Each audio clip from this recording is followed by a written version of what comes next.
Newt Gingrich. His latest column full of delusions and self-congratulations includes his nugget from history that he hopes will guide us through these perilous times.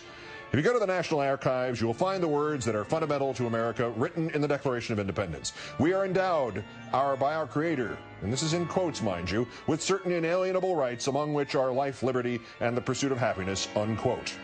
Actually, you won't find that, because that's not what the Declaration of Independence says. It says, we hold these truths to be self-evident, that all men are created equal, that they are endowed by their Creator with certain unalienable rights, that among these are life, liberty, and the pursuit of happiness. Wow, close, Newt. It's too bad there's no place you could verify a quote that you think is in the Declaration of Independence that you have, in fact, pulled out of your own backside. Speaking of which, our winners, the Fox News Channel. Well, we're assuming that's who the President of the United States meant in this interview with John Harwood of our sister station, CNBC.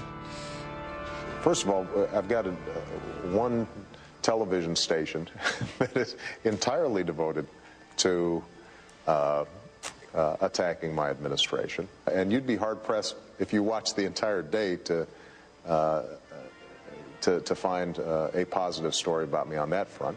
You know, Mr. President, you could just call them by one of their many pseudonyms. Fixed News, Fox Noise, Cluster Fox. Over their two Fox News channel, there was no doubt to whom the President was referencing. Morning, noon, and night. Morning. Look, we're just balancing things out. When you watch the other channels, the news channels, it's all, you know, you don't hear a lot of the criticism. There is one network that is devoted to absolutely being his cheerleader. That is mindless crap. Here are the issues I've disagreed with the President on White House transparency, on Don't Ask, Don't Tell, on prosecuting torturers, on investigating the Bush administration, on military commissions, on the speed of withdrawals from Iraq, on eavesdropping, on the Defense of Marriage Act, on earlier in this show, this token treatment of same-sex partners of federal employees. These are cases in which I've used the phrase, the President is wrong, or Mr. President, you're wrong. And that's just my show, to say nothing of Rachel's or Chris's or Ed's or the daytime programming, which as late as Monday had that buffoon John Ziegler on just before he staged a massive protest of David Letterman that drew 40 people in New York, a smaller crowd than waits in line here for the guy selling shish kebab from a cart.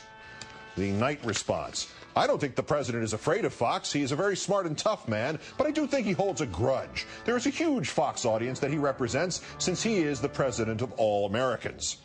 Well, it's good that you recognize that, since such a disturbing percentage of the Fox audience will not concede that this is, in fact, the case. Fox News, which is not only a political entity, but probably more of a political entity than is the Republican National Committee right now, only it's fraudulently disguised as some sort of news organization. Fox News foments the beliefs that Barack Obama was not born in this country, or if he was, somehow he attained the White House improperly, or if he actually got there properly, he shouldn't get to stay there.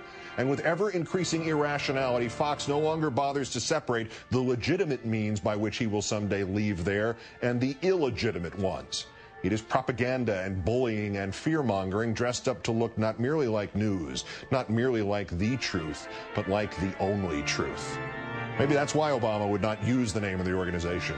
He couldn't call it the Fox News Channel without bursting into laughter. Fox News Channel, a brand name, like Virgin brand condoms. Today's worst persons in the world.